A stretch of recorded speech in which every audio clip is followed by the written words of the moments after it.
Ihohoterwa rikorerwa abagabo ririho mu Rwanda kandi ni ryinshi. Abantu bakomeje guhohoterwa kandi ikibazo cy'abagabo nta muntu uhari wo kubivuga, ntibabivuga, ndetse n'inzego zishinzwe kubareberera akenshi iyo bashatse kubivuga ntibihabwa agaciro, bityo rero bigatuma bitiza umurindi iri hohoterwa rikorerwa abagabo rikomeje kuba ryinshi cyane. Ndabashuje cyane inshuti bakunzi mudukurikira, nizere ko aho muri hose mumeze neza, kandi niba utameze neza wihangane, mu isi bibaho, uyu munsi biremera ejo bikanga, ariko icyangombwa ni ukumenya uko urwana nabyo ibintu bikageraho bigakemuka. Ndagarutse rero uyu munsi kugira ngo tuganire ku kibazo gikomeye cyane cy'ihohoterwa rikorerwa abagabo, ariko mu by'ukuri sosiyete yacu ititaho cyangwa se idashaka kuvugaho ku buryo burambuye.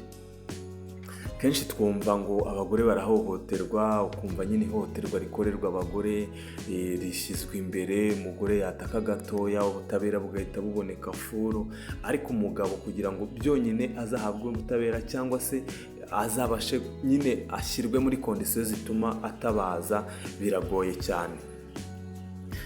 Uyu munsi rero ndashaka ko tubiganiraho ku buryo burambuye, tukareba ese mu by'ukuri ubundi koko abagabo barahohoterwa. Icyo ni kimwe, bahohoterwa gute, ni irihe hohoterwa bakorerwa, ese icyakorwa ni iki kugira ngo iri hohoterwa rikorerwa abagabo rigabanuke, kuko bimaze gufata indi ntera ndende.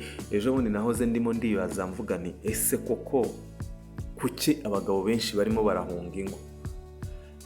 Nagiye mbona ibintu byinshi, ariko uyu munsi nibwo umuntu yampamagaye aranganiriza, arambwira ati petit frere, rero wowe uribaza uti ese kuki abagabo bahunga ingo ku bwinshi? Nyine turaganira, arambwira ati buriya ikintu cya mbere gituma abagabo benshi cyane bahunga ingo ni iri hohoterwa bakorerwa. Noneho umugabo akareba akabona ntabwo azajya kurega, icyo ni kimwe, cyangwa se nanarega azasekwa, cyangwa se natanasekwa ntawe uzamwumva nyine ngaha agaciro ibyo arimo aravuga, akavuga ataho kugira ngo njye kwandavurira muri izo step zose, reka uru rugo, reka uyu muryango mwujye kure, nigire ku ruhande. Bityo rero ugasanga kubera ko uwa mbere yahohotewe ntabivuze, n'undi ugasanga kibaye ikibazo gikomeye cyane. Ndagarutse rero kugira ngo tuganire kuri iki kintu, tukitseho, mbese tugikande, tukivuga uko kiri, apana ibintu byo guca ku ruhande tumamaho nkaho atari ikibazo gikomeye cyane. Ihohoterwa ni iki? Ihohoterwa si ugukubitwa gusa, hari amagambo mabi, guteshwa agaciro, kubuzwa uburenganzira no gufatwa nabi mu marangamutima. Iryo naryo burya ni ihohoterwa, kandi iri ngiri kubera ko nyine umuntu w'umugabo aba agaragara nk'umuntu ufite imbaraga zigaragara zifatika, biba bigoye kumvikanisha ko yakubitwa. Hari umuntu wigeze kumpa agastori kamwe, arambwira ati umugore we yigeze kumukubita, noneho igihe umugabo ari kwitegura avuga ati reka nze njye gutanga ikirego, umugore bamuciyeho arirukansa agiye kurega. Noneho kuko umugore yagiye ari kurira, ageze kwa mudugudu, umugabo nawe barahageze ati bite ko mumuhuriye hano? Umugabo ati umugore arankubisa, amereye nabi.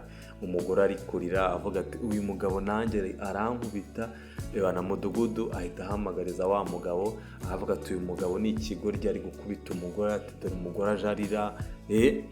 Mbese ugasanga n'abashinzwe gufata bya byemezo bishobora kurengera umugabo bibanda cyane ku marangamutima agaragara y'abagore, kuko bo bafite uburyo bayagaragazamo ku buryo bworoshye.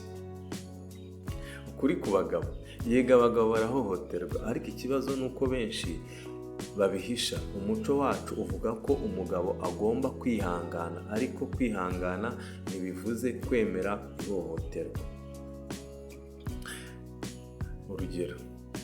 Urugero naguha, hari umugabo wambwiye uti ntabwo umugore wanjye ankubita, ntabwo umugore wanjye nyine yambasha mu bijyanye no kunkubita pe, ntabwo yanshobora, ariko amagambo ye,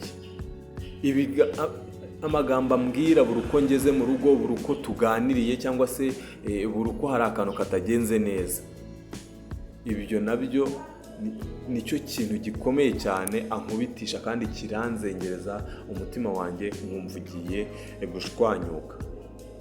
ubwo rero mu by'ukuri urumva ko aba yahohotewe nubwo wenda batari ibintu bigaragara. Rimwe harimo n'abagabo b'abanyantege nkeya rwose usanga banakubitwa n'abagore bigaragara nyine gukubitwa nyagukubitwa. Noneho hari n'abahohoterwa mu bijyanye n'amarangamutima, amagambo mabi, kumusebya, kumutesha agaciro, nyine ibintu nk'ibyo ngibyo. Ukibaza uti rero ese kuki abagabo bahohoterwa ntibabivuge? Kuki badatanga ibirego? Kuki se mu by'ukuri ikintu cya mbere buriya ni isoni zo kumva ujya kure kuvuga ngo umugore yankubise, umugore aramuhohotera. Bigaragara nyine muri sosiyete nyarwanda, bigaragara nk'aho uwo muntu nawe ubwe nyine atari umuntu ushyitse. Gutinya nyine, ikindi gutinya gusekwa, gutinya gutakaza abana cyangwa se kubura umuryango, ndetse noneho kubura umuntu wita ku kibazo kuko ugiye uvuze. Ugasanga rero ni ibintu bikomeye cyane bitiza wa murindi ryahohoterwa abagabo baba barimo baragenda bakorerwa. Iyo umugabo avuga kenshi bamubwira, iyo umugabo avuze kenshi cyangwa se hari ikintu ashaka avuze ati merewe nabi bimeze bityo, baramubwira bati ihanganura umugabo. Icyo kikaba nicyo gisubizo. Mbese watutswe, wakubiswe, mbese byagenze nabi, ibintu byose bimeze nabi, wabwira umuntu, wabwira ubuyobozi, wagira ute, wabwira umuryango, bagahita bakubwira bati ihangane, uri umugabo, nta mugabo urira, nta mugabo utaka, nyine pfiramo. Urumva ko ni ibintu bikomeza guteza nyine umurindi ryahohoterwa. Ihohoterwa ryose rikorewe ihohoterwa ryose ihohoterwa ryose rikwiye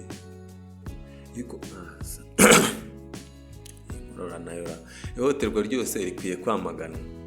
Dukeneye ibiganiro, ubujyanama n'imyumvire mishya kuri iki kintu, kuko yaba abagore yaba abagabo si ngombwa ko, ntabwo ari byiza ko bahohoterwa kuko ni ibyaha, ariko dukeneye n'imyumvire mishya cyane cyane ku bana bacu bari kubyiruka, ku bakobwa bacu, ku bagore, isi muri rusange, cyane cyane umuryango nyarwanda, wo kumva ko umugabo nawe ashobora guhohoterwa, kandi bigahera mu buyobozi, bigahera muri ba bantu bashinzwe kurengera inyungu za buri muntu, ku buryo umugabo nawe najya gutanga ikirego bacyakira, ku buryo umuntu nataka bamutabara.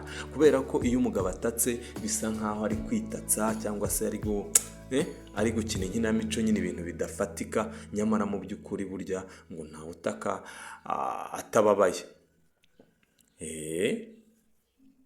Ntibisobanutse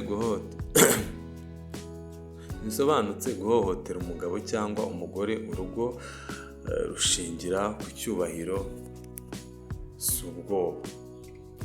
Ahangaha ngira ngo urabyumva neza. Mu by'ukuri rero buriya ibintu twavugaho ni byinshi bijyanye n'iki kintu, ariko uko byagenda kose menya neza ko uko byaba biri kose si ngombwa guhohotera umugabo, umugore, uwo ari we wese ntabwo yakabaye ahohoterwa. Ariko uyu munsi ndaje mbwira abagabo niba uhohotewe bivuge, aho kugira ngo uhunge, aho kugira ngo wirukanke cyangwa se uzapfire mu mutima, agahinda kakwica kaguturitse, wishobora kwegera umuryango ukawubwira, maze nawe ukaba wabohoka. Duhindura imyumvire kuri icyo kintu rwose kibe ikintu cy'ingenzi. Uyu munsi rero ni iki kintu nashaka ko tuganira tukagishyiraho umucyo.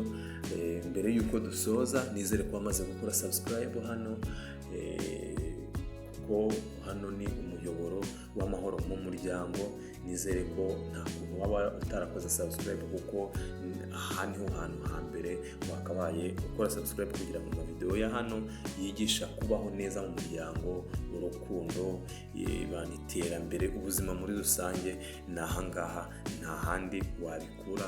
Ubwo rero ugomba gukora subscribe, twari dushyiraho video ugahita uyibona mu bambere. Ikindi, ukunze iyi video kanda like, uyisangize inshuti zawe niba wumva koko harimo inama ishobora kugira icyo ifasha umuntu, byaba ari byiza uyisangije undi muntu. Mbere y'uko dusoza rero ndagira ngo mushimire wowe ugeze hano, rwose uri umuntu w'umugabo cyane. Ariko nituvuga umugabo ntukajye umwumva igitsina, oya, mujye mwumva umugabo nk'umuntu ukora ibikorwa bifatika, umuntu nyine uri strong, ukomeye, ntabwo mba mvuze igitsina gusa. Murabugushimira waba uri umugore cyangwa se uri umugabo. Ubwo rero hari ikibazo nshaka kubaza mwese muri rusange, ese mubona kugira ngo ihohoterwa rikorerwa abagabo ricike hakorwa iki? Icyo ni kimwe. Ikindi, utekereza iki ku ihohoterwa rikorerwa abagabo? Komenti zirafunguye, utanga igitekerezo, inyunganizi, uko ubibona. Rwose ni byiza cyane. Ndabakunda cyane rero, njye mwabanaga kandi mwumva, nitwa Elia. Reka dusubire muri video zikurikira. Amahoro, amafaranga, iterambere, byose bihera mu muryango umeze neza kandi umuryango utuje. Bye, reka dusubire.